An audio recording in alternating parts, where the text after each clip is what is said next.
Well, good morning, everyone. I hope you all had a great Labor Day weekend. I hope you had a chance to relax. We had beautiful weather, and hopefully everyone got a well-deserved break after everything we've been through.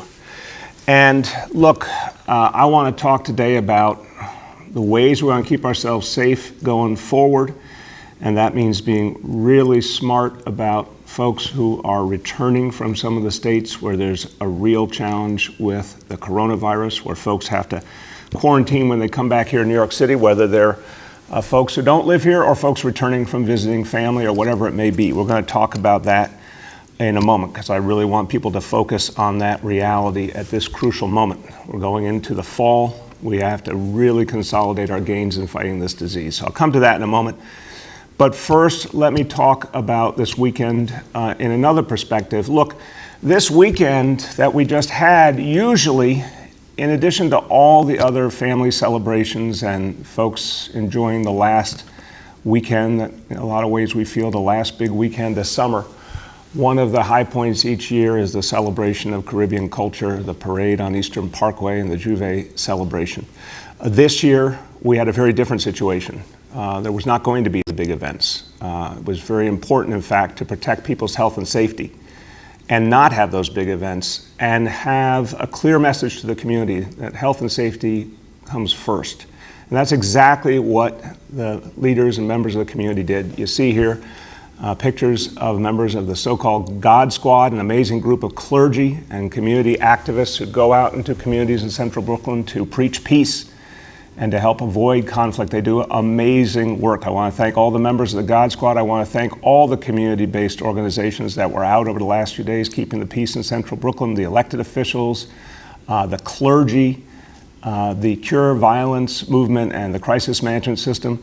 And of course, the men and women of the NYPD were out as well and working closely with community members and community leaders. And that was the key to this weekend. So a situation where there was a lot of concern given everything that had happened. But in the end, people did a great job on the ground. We had one incident, and it was a very troubling incident, where one individual shot 5 people in Crown Heights in the early morning hours Monday. One of those people was a 6-year-old boy, and that's deeply troubling. Thank God none have life-threatening injuries. But except for that incident, overwhelmingly, we had a peaceful weekend in central Brooklyn, and it really is because of the hard work of everyone. So thank you to the community, thank you to the NYPD, thank you to everyone for working together in these trying times to protect the peace.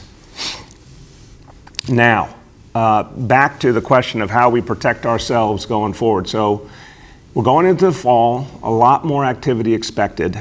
And we have a lot of challenges to face right here in New York City in terms of beating back the coronavirus. But we know travel all over the world, all over this country. We've seen travel is a crucial part of the equation.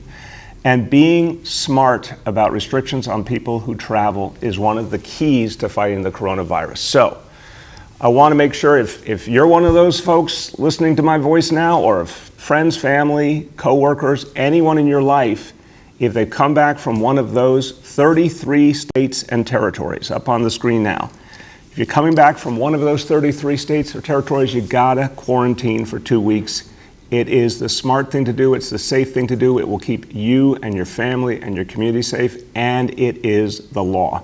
So again, whether you're a New Yorker coming back or whether you're someone visiting, if you're coming from one of those 33 places, you have to quarantine. Now, we are doing more and more to make sure people understand that, more and more activity at airports, at highways, bridges, tunnels, you name it. But here's another new piece, and the Sheriff's Office has done an outstanding job. I want to thank Sheriff Joe Facito and his whole team. They have a new approach at the Port Authority bus terminal, where they will be pulling over buses before they arrive. And this is buses that are coming specifically from states with a high rate of COVID, and they'll be giving out those traveler health forms to get people right away to sign up so we can make sure they quarantine. So the officers will literally be going on the buses, talking to the passengers, giving out those forms, making sure that people fill them out. This is so important to keeping us safe. Now again, expect a lot more activity economically going into the fall. Schools opening. We are keeping a close eye also, of course, on the flu season. A lot going on. we have to get this part about travelers' rights. Again, thanks to the Sheriff's Office and thanks to all of the agencies and all the travel companies that are helping us with this, because they understand how important this quarantine is as well. Okay, well, as we talk about the fall coming back and school coming back, obviously the particularly crucial piece of the life of this city, this is a time where we see so much happening to get ready for the school year. You have educators going back today to their schools, getting ready for the school year. But throughout these last weeks, in fact, going all the way back to June, you've seen hardworking folks getting the school buildings ready, whether they're folks from Department of Education, school facilities, school construction authority, the custodial teams in each school. Everyone's been working hard. They've been working nonstop. And now the ventilation inspections we've talked about over the last few days, they've been completed for all 1,485 public school buildings. Again, 1,485 buildings fully inspected. And that includes 64,550 classrooms. And what we can say today is 96% of those classrooms have passed and are ready to go. Work will continue on the classrooms that need a little more to be done before school opens. There's time, obviously, to make the improvements before school. And this morning, we will put the inspection data up on the Department of Education website so you can see exactly what's going on in your school. And again, I'm going to affirm what the Chancellor and I have said many times. If any classroom is not ready, it will not be used. It would only be used when it's ready.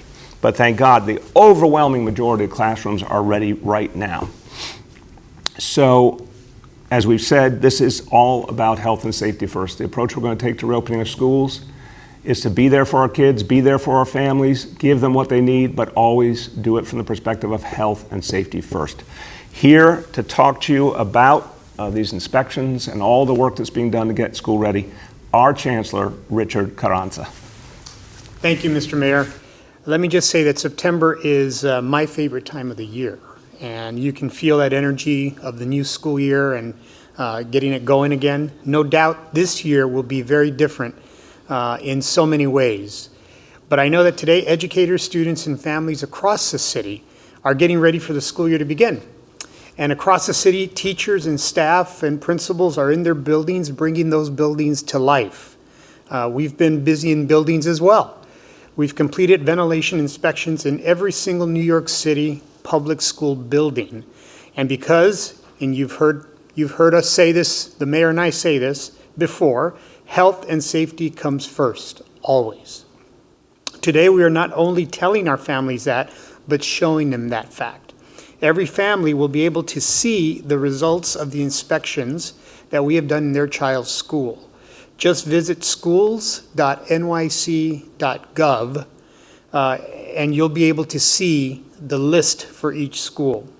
Here's what we found overall. Of over 64,000 classrooms surveyed, we found that the ventilation is 96% in good working order in 96% of those classrooms. Where we need to take a little more action on the ventilation issues, we are. And in fact, repairs are being completed on an aggressive timeline. In fact, many buildings that were surveyed, remember that was just a moment in time, have already been fixed. So rooms in need of repair are safe for one individual, and that's important to understand as well. Any repairs that aren't complete before the first day of full-time teaching and learning will not be used. It's as simple as that. Now that there are 10 buildings that we've identified as needing repairs across the board, we're prioritizing these buildings to get all systems up to par by the 21st of September. Meanwhile, staff at those buildings will be temporarily working from home. Look, I've been a teacher and I've been a principal and I'm a parent. We're leaving no stone unturned to protect our students and our educators and our families. That's why we're being tremendously aggressive in all of our health and safety protocols, from ventilation to face covering to physical distancing to nightly cleaning and frequent hand washing and sanitizing. It's why we will re-inspect and make all information available to the public as well. These next few days are about getting everything ready for the incredible school year that lies ahead.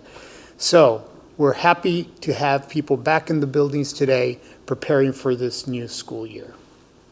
Thank you so much, Chancellor. Thank you to you and your team. I have to tell you, everyone, the Chancellor's team have been working nonstop. There's been work weekends, nights, nonstop for months and months. Extraordinary dedication to the children and families of New York City. So thank you, Chancellor. And so as we get ready for school, a lot going on, and we really have been listening to the voices of parents in these last months. We surveyed the parents of the city. There's been a constant dialogue, listening for what parents are feeling and needing. And what they told us was, look, parents have gone through so much, families have gone through so much over the last 6 months. Parents need to get back to work. Parents need to make sure their kids are getting the best possible education. And for so many of them, that means that they really need their kids in a school building, getting the support of educators. Parents have been stretched so thin, trying to be teachers and breadwinners simultaneously. They need relief. Kids are so anxious to get back with their friends and get back into everything great about school. So we have been working from the beginning with the imperative, the voices of the people telling us what they need. And that has now gotten a whole series of pieces to come together, listening to the voices of the people and preparing for opening day. So when in-person classes resume on Monday, September 21st, a lot of families will then be able, family members will be able to get back to work. They'll be able to do things differently in a better way. Now, some families clearly need help to do that, and they need childcare. And we've talked about this now over recent weeks. The program we've put together from scratch. This didn't exist before the last few weeks, but it's called the Learning Bridges program. And the idea is to provide free childcare, quality supervised childcare and learning for kids from the preschool ages up to 8th grade. Now, the program will begin on September 21st, and it's going to be highly prioritized. I want this to be clear. It's something we're going to start and continue to build as we go along. Highly prioritized according to who has the greatest need. And you'll hear more about that in a moment. But begin September 21st, 30,000 kids will have access to a seat the first day of school. 70% of families with that priority level will have access by the end of September. And then we'll reach 100,000 seats in December, all of them free. Now, this work has, again, been extraordinary over recent weeks. So many people have gotten involved to do this work: School Construction Authority, OMB, DOE, you name it, agencies and individuals putting their heart and soul into creating something that didn't exist, but to make it ready for our kids and our families. And I particularly want to thank everyone at Department of Youth and Community Development, DYCD. They've done amazing work for our kids in so many ways before this, with after-school programs and so many extraordinary supports for young people. Now they've taken the lead in this exciting new element we'll be bringing to the equation. Here to tell you about Learning Bridges and everything that we'll be doing for our kids and families, the Deputy Commissioner for Youth Services, Susan Haskell. Thank you, Mr. Mayor. As you said, when in-person school begins on September 21st, most schools and preschool programs will begin on a blended learning model. So students will, week to week, attend some school days in person and some days remotely. And we know that working parents will need a helping hand. So Learning Bridges will provide support by offering free childcare on remote learning days for families whose children are enrolled in blended learning. And in preparation for Learning Bridges, we have been working hard with our agency partners to identify suitable spaces throughout the 5 boroughs, including community centers and cultural institutions. Whenever possible, outdoor activities will also be available. So one of the questions we get is, what will Learning Bridges look like for my child? For a preschooler, a typical day would include center-based play, social emotional skills development, early learning and physical movement. For a student in K to 8 grades, you'll have support for your remote learning activities. It will also be balanced with physical fitness and STEM activities, creative arts, literacy. And because it's difficult for anyone to learn on an empty stomach, meals will be provided for free and snacks at the programs.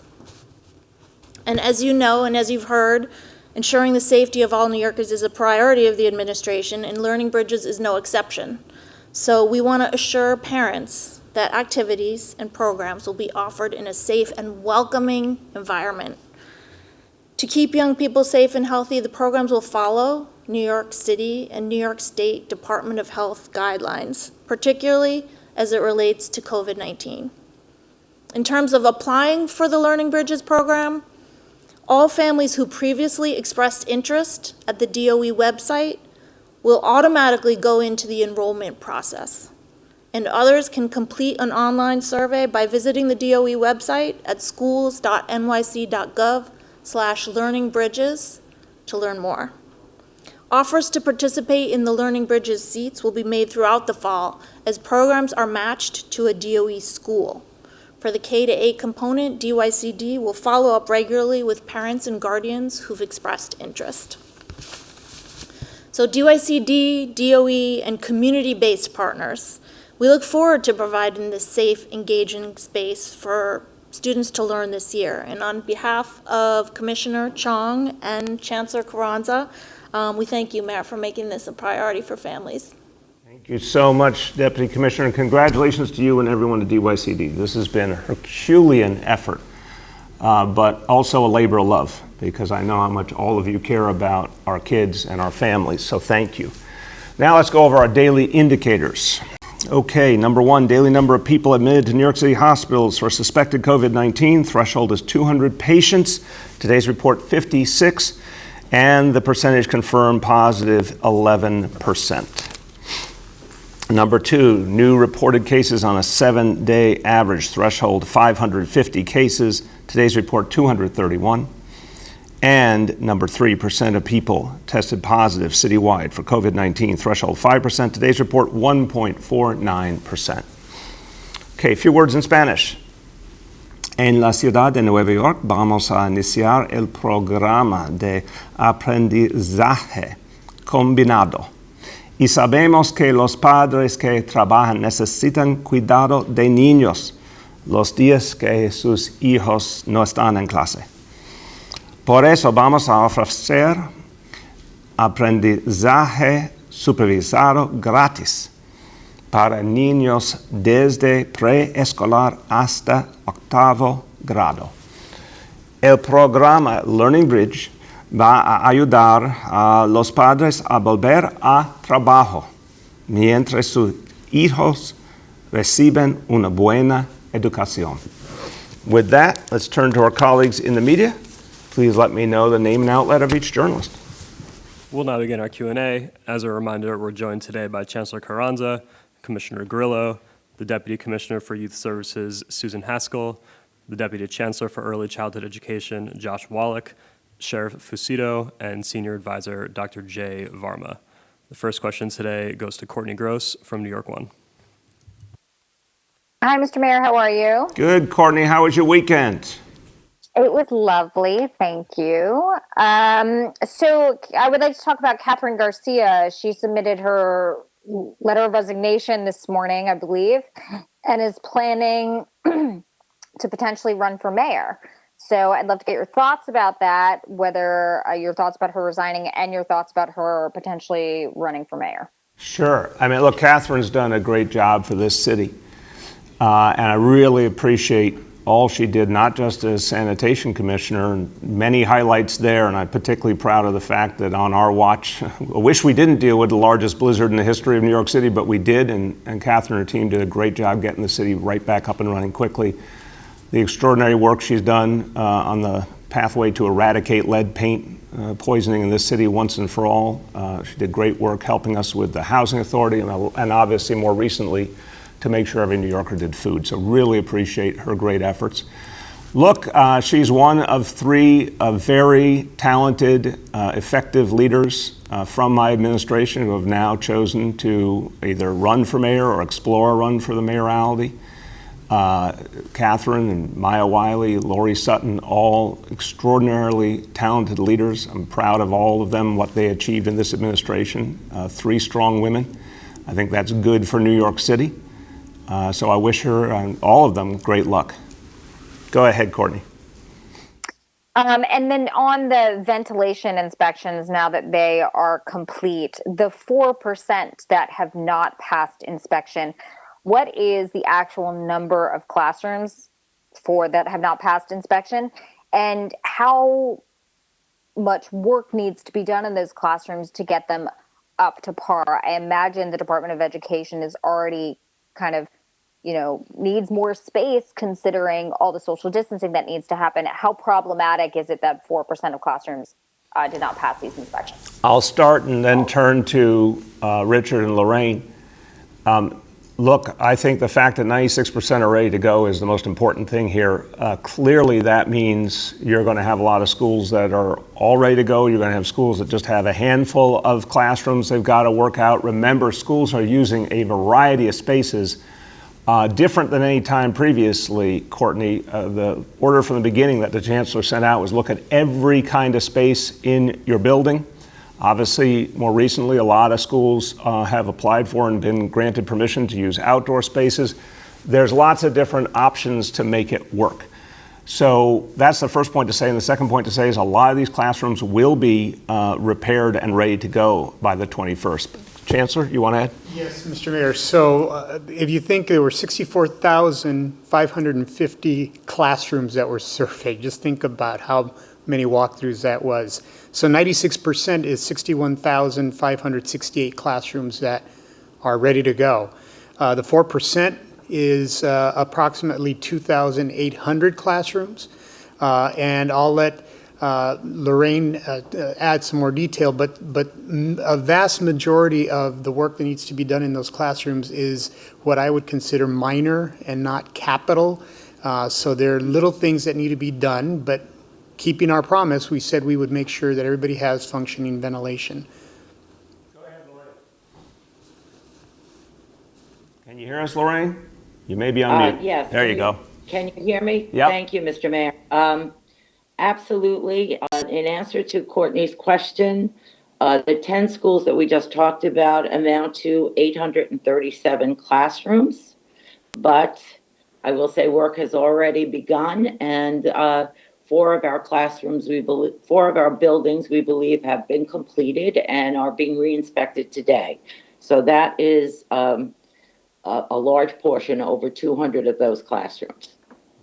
Courtney, just to conclude, you heard Richard do the math. The fact is that we have several thousand classrooms that need work, but remember we have 1,400 school buildings we're talking about here, and when you average it out, obviously in some buildings, as I said, some will have no problem, some will have one or two classrooms, some will have more, but there's time to resolve a lot of those and have them ready.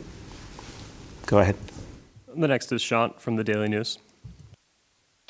Yeah, good morning, Mr. Mayor. I wanted to go back to your characterization of the weekend as overwhelmingly a peaceful one. And yeah, just want to say, yesterday, 5 people were wounded, including a 6-year-old boy and his mother, while they're celebrating Juve. There were additional shootings over the weekend, and this all comes amid a spike in crime. So how can you characterize this as an overwhelmingly peaceful weekend? Sean, I was talking about very clearly, and I think you heard me, I was talking about Central Brooklyn. I was talking about the deep concern that folks had. Would there have been issues in the past around Juve? And then on top of that, the concerns we have now because of the coronavirus. And there was tremendous concern how all those pieces would add up. And whether community members would hear the plea from their community leaders to not turn out because the big events weren't happening. I want to be very clear. The community leaders, the clergy, the elected officials, community groups, Cure Violence, Crisis Management System, as well as NYPD really did a fantastic job in the days leading up, telling people this is not business as usual. This is not something to turn out for. Let's focus on health and safety. And overwhelmingly, that's what the people of the community did. There was one bad incident for sure. As I said, thank God no lives were lost.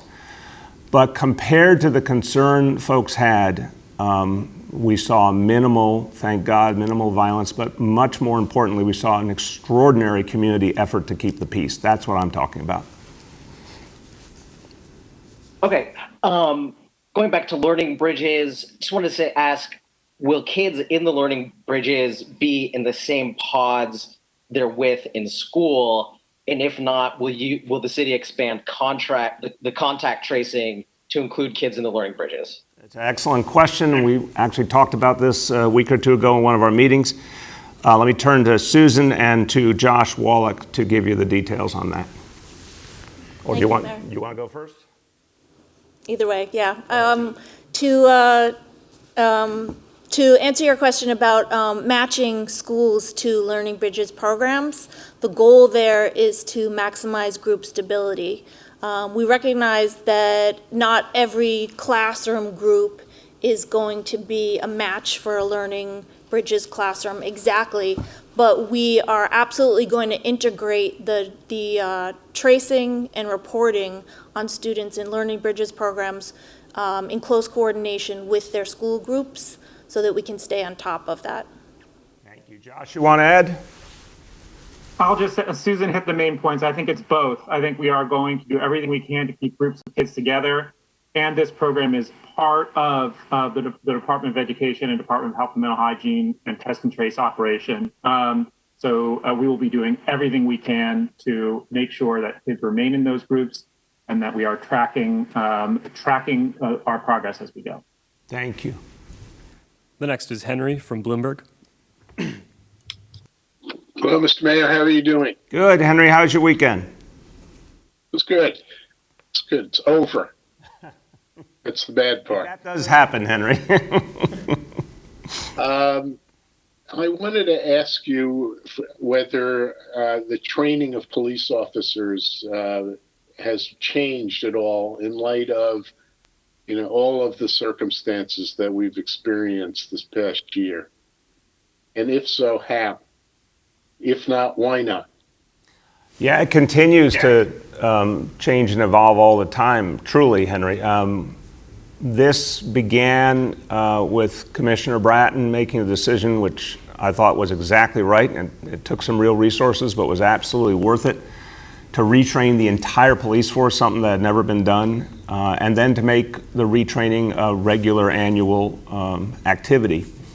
And I want to give a lot of credit as well to First Deputy Commissioner Ben Tucker, who has been leading these efforts. And it's not just regular training, it's not just the de-escalation training, it is also the implicit bias training, which is something that's grown over the years to address underlying issues in a productive manner. So that training has evolved literally every single year. It will continue to. We want to continue efforts at de-escalation and continue efforts to ensure the NYPD listens to and works with communities through neighborhood policing. Go ahead, Henry. Okay. Can you tell me a little bit about what kind of epidemiological projections the city has for the fall? What do you anticipate in terms of increased infection rates in the city of New York going into the fall? Let me start and turn to Dr. Varma. I mean, we talk about this all the time. Anticipate's an interesting word, Henry. It's not an unfair word, but I want to tell you that we don't assume that things are going to be exactly the way we want them to be, nor do we assume the worst. We prepare for the worst. But now it's been, months of tremendous stability. I think our job is to maintain that stability and then drive the infection rate down. Unquestionably, the biggest factor is New Yorkers who are observing social distancing in so many ways. It's not perfect, but it's really impressive. The use of face masks is really impressive, and a lot of precaution being taken in workplaces in so many parts of the city. So that's the biggest piece of the equation, but also being very careful about what we open when, how we do it, the precautions we take, like the immense amount of measures being taken to ensure the safety and health of everyone in the school buildings.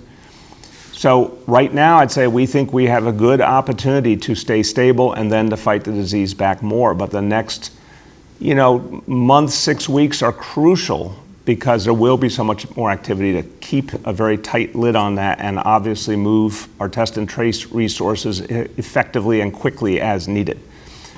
Jay, you want to add? Great, thank you. I think the mayor covered all of the really essential points. I think I would just add a little bit more detail to the notion that there are areas of concern and there are areas to be maybe cautiously optimistic. The areas of the concern, as the mayor noted, is we are progressively opening up more. the situation around the rest of the country is not necessarily improving. And of course, we know that during the winter months, people move progressively indoors, and there's also the overlap of other respiratory viruses. So those are the areas of concern, and the models that we've analyzed and looked at all predict that those could, potentially create problems. For a sort of cautious optimism we've seen that in the Southern Hemisphere, the flu season has been dramatically reduced by all of the COVID social distancing and mask wearing measures. So our flu season, it's possible it could be more mild than we anticipated. And also, of course, our testing and tracing initiatives continue to perform at a very high level, and those really represent a critical safeguard. Thank you. The next is Julia from the Post. Hey, good morning, Mr. Mayor. I understand with Shant's question, your clarification that the overwhelmingly peaceful characterization was just in Central Brooklyn, where 5 people, including a 6-year-old, were shot. But could you address overall violence shootings in the city over the weekend, where over 10 people shot on Monday, another 8 shootings on Sunday? And are police doing enough to be proactive to make the city safer instead of just being reactive once these shootings occur?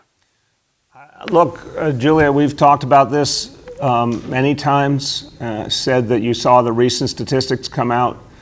Police are obviously being proactive in their strategies in so many ways. That's the history of the NYPD. That's what CompStat is all about. Everything that I'm seeing suggests more and more targeted activity by police, more and more police being moved where the need is greatest. The number of gun arrests now at the same level it was last year, and in fact, it's been growing. So yeah, I think the entire nature of the NYPD is to think proactively and strategically, and that's what you're seeing. We have a lot to overcome. It's been the perfect storm I've talked about. It's been a very, very tough environment, but I do see more and more work being done to reduce the violence. And on that issue of arrests, actually only 20% of shootings have ended up with an arrest. That's down significantly from a shooting clearance rate of 30 to 33%. So can you address that? Seems to contradict what you just said. I don't think it does, Julia, because we had a long period of time where a huge percentage of the NYPD was out sick. We had the extraordinary additional burdens placed on the NYPD by the coronavirus. I mean, come on, this has been, when I say perfect storm, I don't use the phrase lightly. It's been a healthcare crisis, an employment crisis, schools shut down, the very fabric of our society just torn apart by this horrible disease. We're now pulling the pieces back together. So it's not surprising that there's some comeback that's needed, but clearly what's happening in the NYPD is more and more gun arrests, more and more of the right moves to address violence, and that will continue. The next is Hazel from CBS. Hazel, can you hear us? You may be on mute, Hazel. Hazel, do we have you here? Can you hear me now? There you go. Okay. Thank you. Good The morning. mute, Mr. the Mayor. mute Thank button you. is always the problem, Hazel. I know, it really is. Getting back to school questions here. A lot of parents are still struggling to figure out how they're going to get their children to school. Will there be buses running for all the students who rely on yellow buses for transportation? And are the safety protocols in place for those school buses? Yeah, we'll have details in the next day or two, but all the school bus companies are moving forward with their service. School bus service will be provided, obviously, with different reality because you're not going to have as many kids on the buses, but at the same time, you're not going to have as many kids going to school on each given day. But there will be comprehensive school bus service. Again, I'll hold on the details because there's a few more things we're pulling together, and we'll have a public announcement very shortly. Chancellor, you want to add anything? No, that's it. Okay, go ahead, Hazel. And just getting back quickly to the Catherine Garcia's resignation, she was very critical of the city cutting the budget for the sanitation department, laying off hundreds of workers. She said that that was part of the reason why she was walking away. In fact, she called it unconscionable. Just wondering what your reaction is to hearing her say that. Look, Hazel, last thing we want to do is cut back on sanitation services, nor do I want to cut back on police and fire, education, healthcare. But let's be honest, a lot of what we have depended on in recent years has already been cut. Some of the cuts that she notes are painful cuts. No one wanted to do them.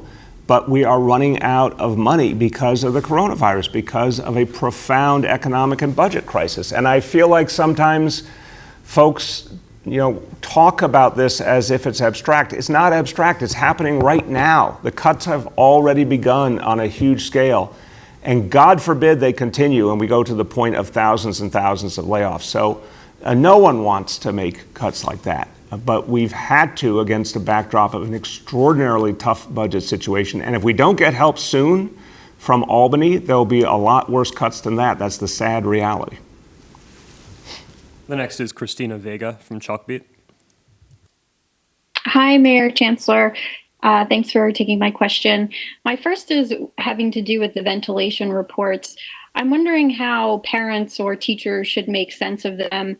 I don't really see any indication of whether each classroom was deemed safe. It's just kind of a list of the mechanical components of ventilation and whether they're working or not. So if you go to one of the school buildings that's been closed, for example, there's nothing really there that makes it clear to me why this building has been deemed unsafe compared with another one. Well, again, I'll do my best just to start, and then Chancellor or Lorraine Grillo can jump in. Look, think about everything we're doing in the school building, and obviously all of it with close coordination with Department of Health and Test and Trace Corps. We've been showing you examples now over weeks of the cleaning that's being done, the different PPE, hand sanitizer being put in place, all these different measures. The ventilation issue was there proper air circulation in combination with all the other health and safety measures. And what this inspection regimen was trying to determine is which classrooms had that. And if anyone didn't have it yet, they were held back for additional work. So I don't think it's a lot more complex than that. It's either the ventilation is what we need it to be by the engineering standards that are in place, or it isn't.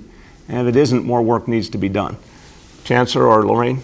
Yeah, Mr. Mayor, I would only add that this will continue to be updated, especially as repairs are completed, and then refining. When we talked about over 64,000 classrooms that are visited, we wanted to get that information out very, very quickly, but it will continue to be updated as repairs are completed. As I turn to the CEO of the School Construction Authority, I just want to note this is what School Construction Authority does endlessly, is make sure that our school buildings are what they need to be, including on normal times doing a whole rehab of a school building, in some cases building new ones, whatever it may be. So when you really want to know how a school building works, Lorraine Grillo is the person to talk to. So how would you answer that question, Lorraine? Well, thank you, Mr. Mayor. I would answer it almost exactly as you answered, which is this was one component of what we've been working on all summer long, including electrostatic cleaning and all of the other components that go with keeping those buildings safe. This particular effort was, as you said, to see if the ventilation in a particular room is operating properly. And that is what this was meant to do. And so that information, room by room, is clear. If there is no ventilation, you will see that room will be closed. Very simple. Go ahead, Christina. I'm just curious whether there have been tests of the actual air exchange rate and whether that information might be shared. I know the CDC is recommending at least twice an hour. And additionally, I'm curious whether pre-Ks and CBOs or community organizations are having their ventilation checked, and whether the Learning Bridges programs are also having their ventilation systems checked. Lorraine, you want to speak to that? I cannot speak to the CBOs. I will tell you that anywhere there is a New York City school building, those classrooms are being checked. every single one. And I also would like to say that we're working closely with our partners in the unions who have been working on random testing, as you mentioned, the CO2 rate, the CFM rate, those kinds of engineering type words. They have been working on that as well. So we exchange information, we talk about it constantly, and any red flags we bring to one another. So I think you can feel very confident that the union, as well as SEA and school facilities, have been working very hard to make every classroom safe. Thank you. We have time for two more for today. Josh Wallach, I can jump in on the Yeah. community-based organization Go ahead, question. Josh. I'm sorry. Thanks for the question. I just want to say that we are working very closely with our community-based partners across the city, where we are putting out guidance for them so that they understand standards for ventilation that we expect. Of course, they're in their own space with their own landlords, so it's not quite the same. But we'll be working very closely with them to make sure that they have safe and healthy places for our children. And we'll work with their landlords to make sure that that is done. Okay. Thank you, Josh. Go ahead. We still have time for two more left today. The next is Erin from Politico. Hi there, Mr. Mayor. I wanted to ask about the childcare seats. If I understand correctly, you're saying there are only going to be 30,000 in September, and you had previously announced there would be 100,000, which now it sounds like won't happen till December. So what accounts for that? Why weren't you able to get to 100,000 for the school year start? And what are parents supposed to do who don't get one?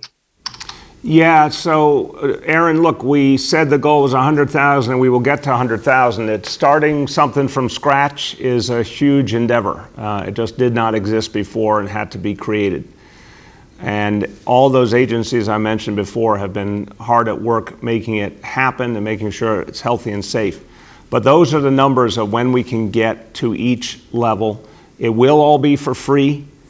It will be prioritized, so the parents who need it most will get the first seats, and then we'll build out from there. But just a matter of how much had to be done so quickly to ensure that it could be safe, it could be free, it could be available. Go ahead. All right, thanks. And then, my second question is just about your approach to development in the city. Last week we saw, the project on the Queens waterfront. It doesn't look like it's going to happen at this point. And a lot of people in the industry kind of observed that you aren't pursuing as much of an aggressive agenda as perhaps you once did. Wonder if you agree with that characterization, and if so, what's the reason for that? Aaron, I think it comes down to we call them like we see them. Each different site, each different neighborhood has to be looked at individually. That case, I think the city was very clear about the fact it was a private application. It was not a city rezoning. And the developers did not offer enough to make it worthwhile to the public. I mean, I've said from before I was mayor, we need to drive a hard bargain and ensure that the public's interest is represented in these decisions. And the areas where I've been aggressive is where we get a lot of affordable housing and a lot of public benefit. Things like parks and open space where we get a good deal for the people, that's where we move forward. Where we don't, we don't. So I really think it's a case-by-case basis, and that's how we'll proceed from now. Last question for today goes to Katie Honan from the Wall Street Journal. Hey, good morning. I was getting nervous I wasn't going to get called on, but I have two very important questions. We don't want you to be nervous, Katie. Patience is a virtue. I refreshed the WebEx. It's a whole process. The first question that I have is for the chancellor is in regards to staffing levels at schools. I know I had asked it last week. A lot of people spoke, but I don't think it was really answered. And my question, if you have the specific total tally of requested teachers, I know principals had to request them. So the number of teachers that are requested, and then what the pool we're working with, just the number of DOE subs and redeployed office staffers there are, because we've heard from some principals that they just simply still do not have enough teachers and don't know when they're going to get them. Yeah, so Katie, let me be clear. As principals are working through the programming at their school sites, you also have to keep in mind that there are still families that had previously indicated a blending learning environment that are switching to a remote learning environment. So the number keeps moving in terms of how many students principals need a program for. So obviously that impacts the number of staff. Now, do we have numbers? Absolutely, we're looking through those numbers, but what we're trying to do is verify what it actually looks like in terms of how many teachers for what school.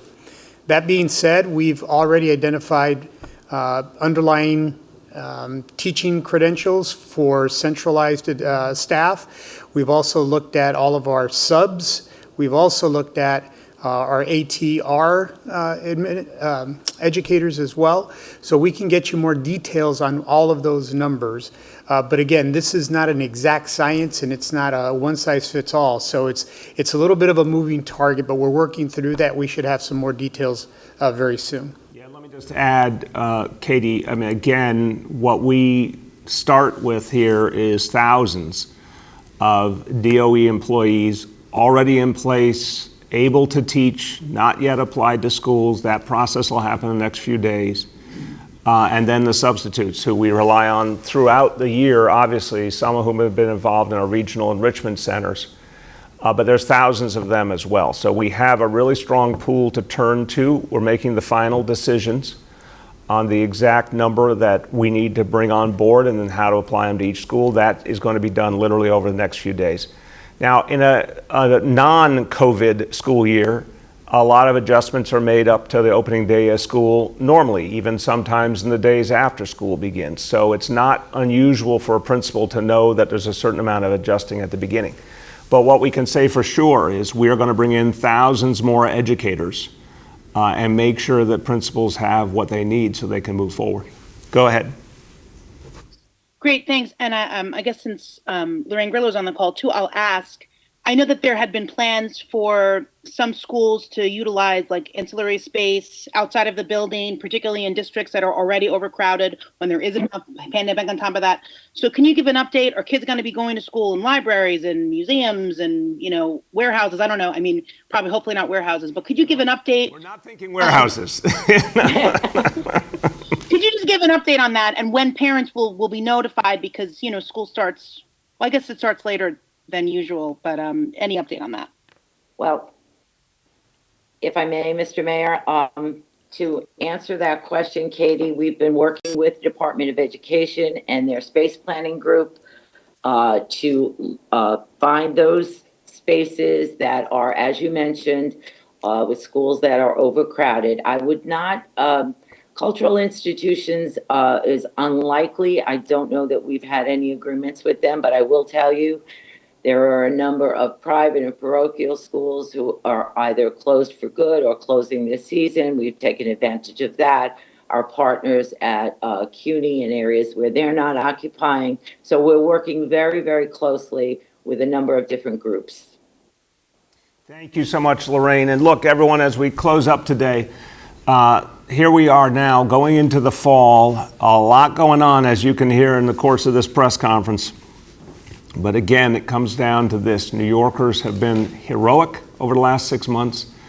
New Yorkers have fought back against this disease. This city is now the envy of the nation. It's, to so many people, absolutely miraculous that this city has come back the way we have and just been so disciplined in fighting this disease. And so here's what I say as we start the fall, let's go farther.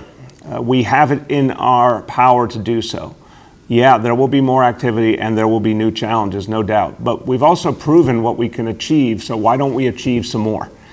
Continuing that discipline, continuing to make the smart moves that everyday New Yorkers are making. We'll keep being careful about each decision we make, and we'll keep putting health and safety first here at City Hall. But I'll tell you, again, everyday New Yorkers are the ones who are winning this battle. We have it in our power to beat back this disease even more. And that's what I want us to devote ourselves to over these next few months.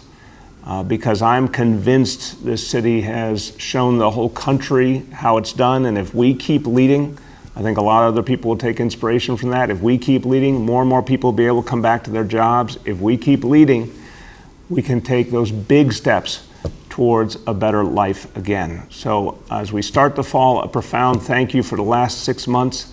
Let's keep going. Let's go even farther. Thank you, everybody.